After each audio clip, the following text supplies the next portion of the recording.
So ನನಗೆ ಇದು ಒಂದು ಅಂದರೆ ಬೇರೆಯವರ ಸಿನಿಮಾಗಳಿಗೆ ಬಂದು ನಾನು ಇದೆಲ್ಲ ಸಂಭ್ರಮಿಸ್ತಿದ್ದೆ. ಬಟ್ ಇವನ್ ನಮ್ಮ ಸಿನಿಮಾಗೆ ಇದೆಲ್ಲ ನೋಡ್ತಾ ಇದ್ದರೆ ತುಂಬ ಖುಷಿ ಆಗ್ತಾ ಇದೆ. ಒಂಥರ ಸಾರ್ಥಕತೆ ಕಾಣ್ತಾ ಇದೆ ಇದು ಒಂದು ಈ ಸಿನಿಮಾ. ಬಟ್ ಆ ಸಿನಿಮಾ ಅದಕ್ಕೆ ಕರೆಕ್ಟಾಗಿದೆ ಅಂತ, ಈ ಸಂಭ್ರಮಕ್ಕೆ ಅದು ಕರೆಕ್ಟಾಗಿ ತೂಗುತ್ತೆ, ಅದು ತೂಕ ಇದೆ ಅಂತ ನಾನು ಹೇಳ್ತೀನಿ. ಏನು ಸರ್ ಸ್ಕ್ರಿಪ್ಟ್ ಬರೀಬೇಕಾದ್ರೆ ನಿಮ್ಮ ಪ್ರಕಾರ ಕಾಟೇರ ಯಾವ ರೀತಿ ಸ್ಕ್ರೀನ್ ಮುಂದೆ ಬರಲಿದೆ? ಕಾಟೇರ ಇದೆಲ್ಲ ಒಂದು ಕಾಟೇರ ಅಂದರೆ ಒಬ್ಬ ರೈತನ ಒಂದು ಅಗ್ರೆಸಿವ್ ಕ್ಯಾರೆಕ್ಟರ್, ಆ ಪಾತ್ರದ ಒಂದು ಬಯೋಗ್ರಫಿ ಅಂತಲೇ ಹೇಳ್ಬೋದು. ಅದು ಹಳ್ಳಿಯಲ್ಲಿ ಅದು ಎಷ್ಟೆಷ್ಟು ಆ ಪಾತ್ರ ಏನೇನು ಅನುಭವಿಸುತ್ತೋ ಅದನ್ನೆಲ್ಲ ಇದರಲ್ಲಿ ಹೇಳ್ತಾ ಹೋಗ್ತೀವಿ. ಸೊ ಅವನ ಸುತ್ತ ಬೆಳೆದ ರೈತರುಗಳ ಮತ್ತು ಅವನ ಪ್ರೀತಿ ಎಲ್ಲವೂ ಈ ಕಥೆಯಲ್ಲಿ ಬರುತ್ತೆ. ಒಟ್ಟಾರೆಯಾಗಿ ಇದು ಒಂದು ಪ್ಯಾಕ್ಡ್ ಡ್ರಾಮಾ ಇರುವಂಥ ಒಂದು ಎಂಟರ್ಟೈನ್ಮೆಂಟ್ ಸ್ಟೋರಿ ಅಂತಲೇ ಹೇಳ್ಬೋದು. ಒಂದು ಗಟ್ಟಿ ಕತೆ ಇಟ್ಕೊಂಡು ಬಂದಿರೋದು, ಅಂದರೆ ಇದು ಎಲ್ಲ ಗಟ್ಟಿ ಕತೆ. ಇದು ಲಾಕ್ಡೌನಲ್ಲಿ ಸುಮ್ಮನೆ ನಾವು ತರುಣ್ ಸರ್ ಚರ್ಚೆ ಮಾಡುವಾಗಾದರೆ ಈ ಥರದ್ದು ಒಂದು ಬ್ಯಾಕ್ಗ್ರೌಂಡ್, ಒಂದು ಕಲ್ಟ್ ಬ್ಯಾಕ್ಗ್ರೌಂಡ್ ಮಾಡಿಲ್ಲ ಅಂತ ಅವರು ಹೇಳಿದಾಗ ನಾನು ಒಂದು ಪಾಯಿಂಟ್ ಹೇಳಿದೆ ಅವ್ರಿಗೆ, ಈ ಪಾಯಿಂಟ್ ಇಟ್ಕೊಂಡು ಹೋಗೋಣ ಅಂತ. ಅವ್ರಿಗೆ ಟ್ರಿಗರ್ ಆಯಿತು. ಸೊ ಲಾಕ್ಡೌನಲ್ಲಿ ನಾವು ತರುಣ್ ಸರ್ ಒಂದು ಶುರು ಮಾಡಿದ್ದು, ಅದು ಇಲ್ಲಿ ಬಂದಾಗ ನಾವು ಅದೇ ನನ್ನ ಇಮ್ಯಾಜಿನೇಷನ್ ಇಲ್ಲಿ ಬಂದಾಗ ಅದೇ ಅಂದ್ಕೊಂಡಿದ್ದು. ಇಬ್ಬರು ಒಂದು ಖಾಲಿ ಪೇಪರ್, ಒಂದು ಖಾಲಿ ಜಾಗದಲ್ಲಿ ಕೂತಿದ್ದು, ಇಷ್ಟೊಂದು ಸಂಭ್ರಮ, ಇಷ್ಟೊಂದು ಇದು ನೋಡಿದಾಗ ಅದು ಯೋಚನೆ ಮಾಡೋಕ್ಕೆ ಅಷ್ಟು ಅಂತರ ಇದೆ. ಇದು ಸ್ಟಾರ್ಟಿಂಗು ಇರಲಿಲ್ಲ ತರುಣ್ ಸರ್ದು, ಅದೊಂದು ವಿಷಯ. ಅದು ಸ್ಟಾರ್ಟಿಂಗ್ ಇರಲಿಲ್ಲ. ಯಾವಾಗ ಒಂದು ರೌಂಡ್ ಆಫ್ ಆಯಿತು, ಆಮೇಲೆ ಅದು ಬಾಸ್ ಅಂತ ಹೇಳಿದಾಗ, ಅಪ್ರೋಚ್ ಮಾಡೋಣ ಅವ್ರಿಗೆ ಅಂತ ಹೇಳಿದಾಗ ನಾವು ಅವಾಗ ಅವ್ರನ್ನ ಇಮ್ಯಾಜಿನ್ ಮಾಡ್ಕೊಂಡು ಹೋದ್ವಿ. ಇದು ಅವ್ರಿಗೆ ಆಗಿರುವಂಥ ಕತೆ. ನೀವೇ ಸಿನಿಮಾ ನೋಡ್ತಿರಲ್ವ, ಅವ್ರು ಬಿಟ್ಟು ಬೇರೆ ಯಾರಿಗೂ ಇದಾಗಲ್ಲ. ಯಾಕಂದರೆ ಆ ಒಂದು ದೈತ್ಯ ದೇಹ, ಆ ಒಂದು ಪವರ್ ಇರುವಂಥ ಹೀರೋ ಇದಕ್ಕೆ ಬೇಕಾಗಿತ್ತು. ಯಾಕಂದರೆ ಅದು ಹೋರಾಟದ ಕತೆ ಆಗಿದೆ. ಹೌದು, ಇದು ನಮ್ಮೂರ ಕಡೆ, ನಮ್ಮ ಭಾಗದಲ್ಲೇ ನಡೆದಿರೋ ಒಂದು ಕತೆಗಳನ್ನು ಇಟ್ಕೊಂಡು ನಾವು ಬೇಸಿಟ್ಕೊಂಡು ಬರೆದಿರೋದು. ಇದಕ್ಕೋಸ್ಕರ ತುಂಬ ಬುಕ್ಸ್ಗಳು ಮತ್ತು ವಿಚಾರಗಳನ್ನ ನಾವು ರಿಸರ್ಚ್ ಮಾಡಿ ಪ್ರತಿಯೊಂದು ವಿಷಯಗಳನ್ನ ಇಟ್ಟಿದ್ದೀವಿ. ಅದಕ್ಕೊಂದು ಅಥೆಂಟಿಸಿಟಿ ಸಿನಿಮಾಗೆ ಇರಲಿ ಅಂತ. ಯಾವುದೇ ಸುಮ್ಮನೆ ನಾವು ಸಿನಿಮಾಗೆ ಏನೋ ಊಫಿಯಾಗಿ ಏನೂ ಮಾಡಬಾರ್ದಂತ ತುಂಬ ವಿಷಯಗಳನ್ನ ರಿಸರ್ಚ್ ಮಾಡಿ ಇದಕ್ಕೆ ಬರ್ತಿದ್ವಿ. ಎಷ್ಟೋ ಇನ್ಸಿಡೆಂಟ್ಗಳು ರಿಯಲ್ ಇದೆ. ಸೆಟ್ಟಿಗೆ ನೀವು ತುಂಬ ಟೈಮ್ ತೊಗೊತೀರಿ ಸೆಟ್ ಹಾಕೋದಕ್ಕೆ, ಅದ್ರ ಬಗ್ಗೆ ತಾವೇನಾದರೂ ಹೇಳಿ ಬಯಸ್ತೀರಾ? ಸೆಟ್ಟಿಗೆ ಮತ್ತು ಅದಕ್ಕಂದ್ರೆ ಅದು ಸಂಪೂರ್ಣವಾಗಿ ಡೈರೆಕ್ಟರ್ ಮತ್ತು ರಾಕ್ಲೈನ್ ಸರ್ಗೆ ಹೋಗುತ್ತೆ. ಯಾಕಂದರೆ ಒಂದು 70ರ ಕಾಲಘಟ್ಟನ ನಾವು ಕಟ್ಟಿಕೊಡ್ಬೇಕಲ್ವ. ಅದು ಒಂದು 2 ಊರು ಕತೆ. ಇದು 2 ಊರು, ಒಂದು ಊರು ಹಾಕಿ ಮತ್ತೆ ಅದು ಶೂಟ್ ಮಾಡಿ ಮತ್ತು ಇನ್ನೊಂದು ಊರು, 2 ಊರನ್ನ ರೀಕ್ರಿಯೇಟ್ ಮಾಡಿದ್ದು. ಒಂದು 70ರ ಕಾಲ, ಒಂದು ಎತ್ತಿನ ಗಾಡಿಯಿಂದ ಹಿಡಿದು ಪ್ರತಿಯೊಂದು ವಿಷಯನ ರೀಕ್ರಿಯೇಟ್ ಮಾಡಿದ್ರಿಂದ ಸೊ ಇದು ತುಂಬ ಅದರದ್ದೇ ಒಂದು ವರ್ಲ್ಡ್ನ ಕಟ್ಟಿಕೊಟ್ಟಿದ್ವಿ. ಅದಕ್ಕೆ ಪ್ರೊಡ್ಯೂಸರ್ ಮತ್ತು ಡೈರೆಕ್ಟರ್ ಆ್ಯಂಡ್ ಅವ್ರ ಡಿಪಾರ್ಟ್ಮೆಂಟ್ ತುಂಬ ವರ್ಕ್ ಮಾಡಿದ್ದಾರೆ. ಹೌದು, ಅಂದರೆ ನಾವು ಅದಕ್ಕಿಂತ ಮುಂಚೆ ವರ್ಕಿಂಗ್ ಟೈಟ್ಲು ಒಂದು ಇಟ್ಕೊಂಡಿದ್ವಿ, ಅದಕ್ಕೂ ನಾಮಪದನೇ. ಸೊ ಇವಾಗಲೂ ಈ ಕಾಟೇರನು ನಾಮಪದನೇ, ಹೀರೋಗೆ ಒಂದು ನಾಮಪದನೇ ಕಾಟೇರ. ಸೊ ಅದಕ್ಕಿಂತ ಇದು ಅಗ್ರೆಸಿವ್ ಆಯಿತು. ಅಲ್ಲೂ ನಾವು ಒಂದು ದೇವಿ ಹೆಸರಲ್ಲಿ ಇಟ್ಕೊಂಡೇ ವರ್ಕ್ ಮಾಡಿದ್ದು. ದರ್ಶನ್ ಸಾರು ಒಂದು ದೇವಿ ಹೆಸರು ಇಟ್ಕೊಂಡೆ ಅದ್ರದ್ದು ಬ್ಯಾಕ್ಗ್ರೌಂಡ್ ಕೊಟ್ಟಾಗ ನಮಗೆ ಒಂಥರ ಫ್ರೆಶ್ ಅನ್ನಿಸ್ತು, ಒಂದು ಫೈರ್ ಆಯಿತು ಆ ಟೈಟ್ಲ್ ಹೇಳುವಾಗ. ಏನಿದು ಕ್ಯಾರೆಕ್ಟರ್ಗೆ, ಈ ಕ್ಯಾರೆಕ್ಟರ್ಗೆ ಈ ಹೆಸರು ಇನ್ನೂ ಮ್ಯಾಚ್ ಆಗುತ್ತೆ ಅಂದ್ಕೊಂಡು ಸೊ ನಾವು ಇಟ್ಟಿದ್ವಿ. ಅದು ಕರೆಕ್ಟಾಗಿ ಆಪ್ಟ್ ಆಗಿದೆ.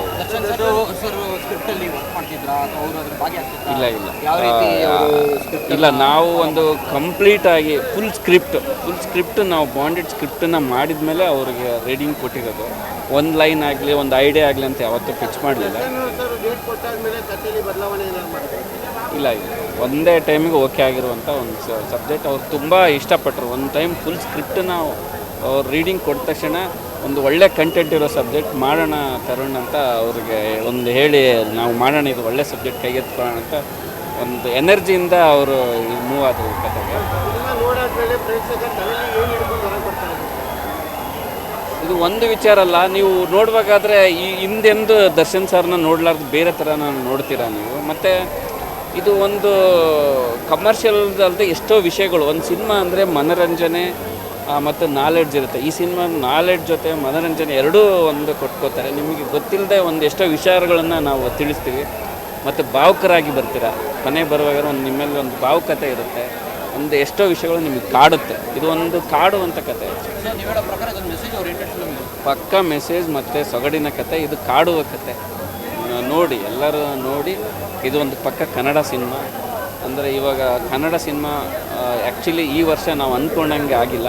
ಈ ಸಿನಿಮಾದಿಂದ 24ಗೆ ಒಂದು ಬಿಗಿನ್ ಆಗಲಿ, ಸೊ ಇದರಿಂದ ಒಂದು ಸ್ಟಾರ್ಟಪ್ ಆಗಲಿ ಅಂತ ನಾನು ಈ ಮೂಲಕ ಕೇಳ್ಕೊತೀನಿ. ದರ್ಶನ್ ಸರ್ ಅವ್ರ ಸಿಂಪ್ಲಿಸಿಟಿ ಹೇಳಬೇಕಂದ್ರೆ ಈ ಒಂದು ಹೆಸರು ಬೇರೆ ಯಾರ್ದೋ ಪ್ರೊಡಕ್ಷನ್ ಹೌಸಲ್ಲಿ ಇತ್ತು, ಅದಾದಮೇಲೆ ಕನ್ವಿನ್ಸ್ ಮಾಡ್ತಾರೆ ಪ್ರೊಡ್ಯೂಸರ್ಗೆ ಇದನ್ನು ನಾವೇ ತೊಗೊಳ್ಳೋಣ ಅಂತ, ಅವರೇ ಅದನ್ನು ಇನಿಷಿಯೇಟ್ ತೊಗೊಳ್ಳೋದು. ಅದ್ರ ಬಗ್ಗೆ ತಾವೇನಾದರೂ ಹೇಳೋದು ಬಯಸ್ತೀರಾ? ಅದ್ರದ್ದು ಅಷ್ಟು ಇನ್ಫಾರ್ಮೇಷನ್ ನನಗೆ ಗೊತ್ತಿಲ್ಲ, ಬಟ್ ಅವರು ಕೊಟ್ಟಿದ್ದು ಅಂತ ನನಗೆ ತರುಣ್ ಸರ್ ಇದು ಬಾಸ್ ಈ ಥರ ಟೈಟ್ಲ್ ಇಡೋಣ ಅಂತ ಹೇಳಿದ್ರೆ ಸರ್ ಸೂಪರ್ ಆಗಿದೆ, ಇದನ್ನೇ ಹೋಗ್ಬೋದು ನಾವು ಅಂತ ನಾನು ಅಷ್ಟೇ.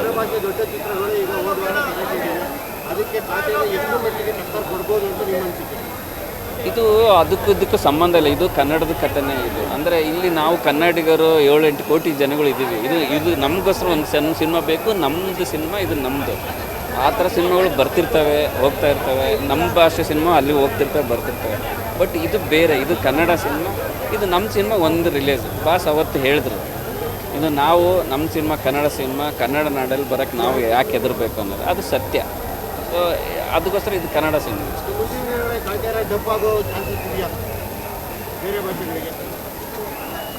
ಗೊತ್ತಿಲ್ಲ, ನೋಡಬೇಕು ಅದು ಮುಂದಿನ ದಿನಗಳಲ್ಲಿ ಹೇಗೆ. ನೀವು ಮತ್ತು ಡೈರೆಕ್ಟರ್ ಸರ್ ಯಾವ ರೀತಿ ಇನ್ವಾಲ್ವ್ಮೆಂಟ್ ಆಗ್ತಿದ್ರಿ ಸರ್? ಇಲ್ಲ, ಪ್ರತಿಯೊಂದು ವಿಚಾರದಲ್ಲೂ ನಾವು ಚರ್ಚೆ ಮಾಡ್ತಿದ್ವಿ. ಅಂದರೆ ಪ್ರತಿ ಸೀನನ್ನು ಚರ್ಚೆ ಮಾಡ್ತಿದ್ವಿ, ಪ್ರತಿ ಶೆಡ್ಯೂಲು ಚರ್ಚೆ ಮಾಡ್ತಿದ್ವಿ, ಹಿಂಗೆ ಬರ್ಬೇಕಂತ. ತರುಣ್ ಸರ್ ಇದ್ದಾರಲ್ಲ, ಅವ್ರು ತುಂಬ ಹಾರ್ಡ್ ವರ್ಕರ್. ಅಂದರೆ ಒಂದು ಪೇಪರಲ್ಲಿ ನಾವೇನು ಅಂದ್ಕೊಂಡಿದ್ವಿ ಅದು ಬರೋವರೆಗೂ ಅವರು ಬಿಡ್ತಾ ಇರಲಿಲ್ಲ. ಮತ್ತು ಅವ್ರಿಗೆ ಪ್ರತಿ ಹಂತದಲ್ಲೂ ರೀಚೆಕ್ ಮಾಡೋದು, ಮತ್ತು ಅದು ತುಂಬ ಹಾರ್ಡ್ ವರ್ಕ್ ಮಾಡಿದ್ದಾರೆ. ಪ್ರತಿಯೊಂದು ಕಾಸ್ಟ್ಯೂಮ್ ಇರ್ಬೋದು, ಮತ್ತು ಆ ಪಾತ್ರಗಳ ಆಯ್ಕೆ ಇರ್ಬೋದು, ಆ ಪಾತ್ರಗಳು ಅಲ್ಲಿ ನಟಿಸೋ ರೀತಿ ಇರ್ಬೋದು, ಎಲ್ಲವೂ ಅವರು ಹಾರ್ಡ್ ವರ್ಕ್ ಮಾಡಿ ಯಾರನ್ನು ಕಟ್ಟಿಕೊಟ್ಟಿದ್ದಾರೆ. ಸೊ ಅಂಥ ಡೈರೆಕ್ಟ್ರಿಗೆ ಎಂಥ ಸ್ಕ್ರಿಪ್ಟ್ ಹೋದ್ರೂ ಅದನ್ನ ತೆರೆ ಮೇಲೆ ತರೋಕ್ಕೆ ಅವರು ಒಂದು ಕಾನ್ಫಿಡೆನ್ಸ್ ಇರುತ್ತೆ. ಅಂದರೆ ರೈಟ್ರಿಗೆ ಒಂದು ಖುಷಿ ಆಗುತ್ತೆ. ಅಂದರೆ ಈ ಥರ ಕೊಟ್ಟರೆ ಈ ಥರ ಡೈರೆಕ್ಟ್ರ್ ಕೊಡಬೇಕಪ್ಪ, ಅವರು ನಾವೇನು ಬರೀತೀವಿ ಅದು ತೆರೆ ಮೇಲೆ ತರ್ತಾರೆ ಅಂತ. ಸೊ ಆ ತರುಣ್ ಸರ್ ಅದನ್ನು ಮಾಡಿದ್ದಾರೆ. ಸೊ ನಿಮ್ಮ ಪ್ರಕಾರ ಫಸ್ಟ್ ಟೈಮು ಆರಾಧನಾ ರಾಮವರು ಸ್ಯಾಲೆಂಡ್ವುಡ್ ಎಂಟ್ರಿ ಕೊಡ್ತಿದ್ದಾರೆ, ಅದು ಕಾಟೇರ ಚಿತ್ರದಿಂದ ದರ್ಶನ್ ಸರ್ ಅವರ ಜೊತೆಗೆ ಹೇಗನ್ನಿಸ್ತು ಸರ್? ಆಮೇಲೆ ಇಷ್ಟು ಒಂದು ಲೆವೆಲ್ನಲ್ಲಿ ರಚಿತಾ ರಾಮ್ ಅವರು ಮತ್ತು ದರ್ಶನ್ ಸರ್ದು ಕಾಂಬಿನೇಷನ್ ಬಹುತೇಕ ಹಿಟ್ ಆಗ್ತಿತ್ತು, ಸಕ್ಸಸ್ಫುಲ್ ಆಗಿತ್ತು. ಈಗ ಈ ಚಿತ್ರದ ಮುಖಾಂತರ ಯಾವ ರೀತಿಯಾದಂಥ ಇಲ್ಲ, ಇಲ್ಲಿ ನಮಗೆ ಆರಾಧನಾ ಮ್ಯಾಚ್ ಆಗ್ತಾರೆ. ಯಾಕಂದರೆ ಇಲ್ಲಿ ಕಾಲೇಜ್ ಗೋಯಿಂಗ್ ಹುಡುಗಿಯಾಗಿ ನಮಗೆ ಬೇಕಾಗುತ್ತೆ. ಆಗಿನ ಕಾಲದಲ್ಲಿ ಡಿಗ್ರಿ ಓದುವಂಥ ಹುಡುಗಿ ಬೇಕಾದ್ರಿಂದ ಒಂದು ಫ್ರೆಶರ್ ಹುಡುಕ್ತಾ ಇದ್ವಿ. ಆವಾಗ ಮಾಲಾಶ್ರೀ ಮಗಳವರು ರಾಕ್ಲೈನ್ ಸರ್ಗೆ ಮತ್ತು ತರುಣ್ ಸರ್ಗೆ ಸಿಕ್ಕಿರುವಂಥದ್ದು. ಬಟ್ ಅವರು ತಯಾರಿ ತುಂಬ ಇದೆ, ಅವ್ರಿಗೊಂದು 2 months ಈ ಸಿನಿಮಾಗೋಸ್ಕರ ತಯಾರಿದೆ. ಮತ್ತು ಇದರಲ್ಲಿ ಸಿನಿಮಾದಲ್ಲಿ ಹೀರೋಯಿನ್ ಬಂದುಬಿಟ್ಟು 1-2 ಸಾಂಗ್ ಆಡಿಬಿಟ್ಟು ಡ್ಯಾನ್ಸ್ ಆ ಥರದ್ದು ಇಲ್ವಲ್ಲ, ಅವ್ರದ್ದೇ ಒಂದು ಗಟ್ಟಿ ಪಾತ್ರ ಇದೆ. ಸೊ ಅದಕ್ಕೆ ಅವ್ರು ತುಂಬ ತಯಾರಿದೆ.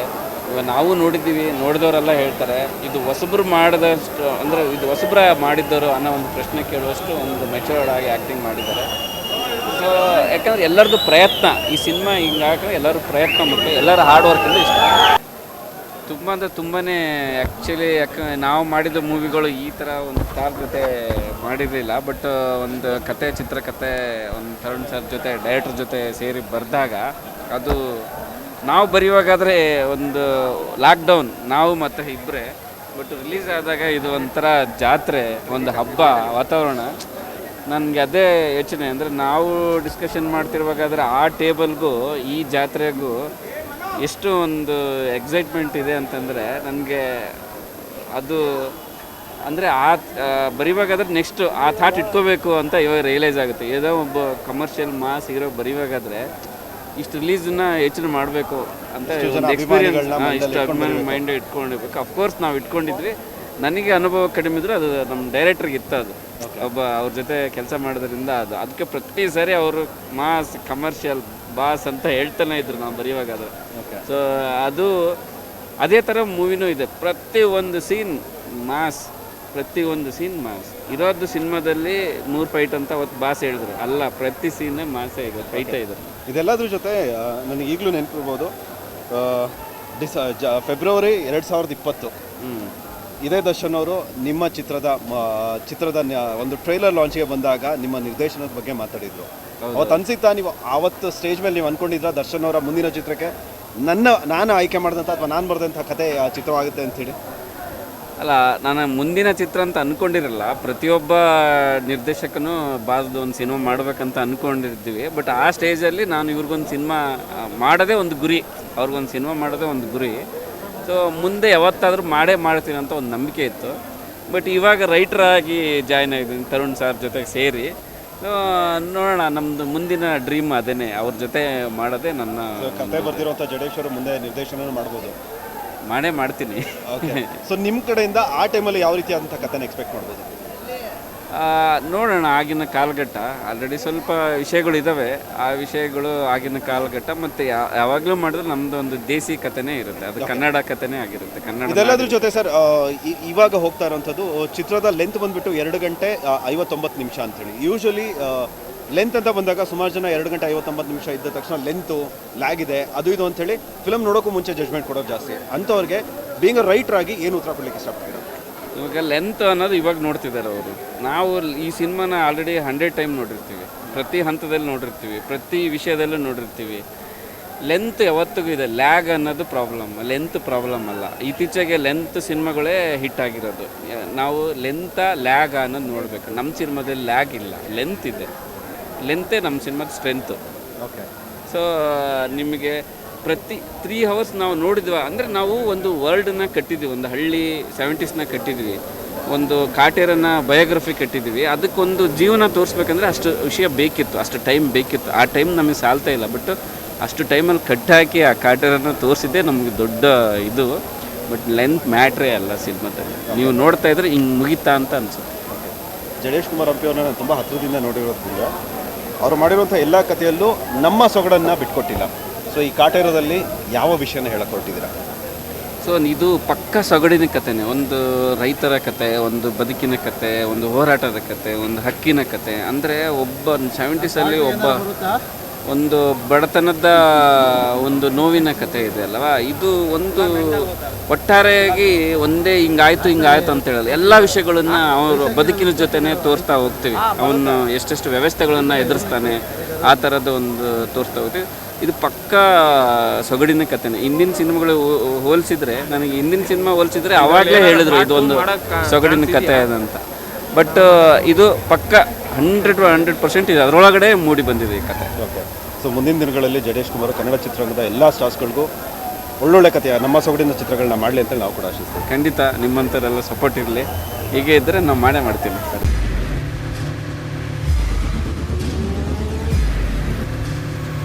ಪ್ರಜಾಮಾರ್ಗ ನ್ಯೂಸ್, ಇದು ಜನಸಾಮಾನ್ಯರ ಧ್ವನಿ. ನಮಸ್ಕಾರ.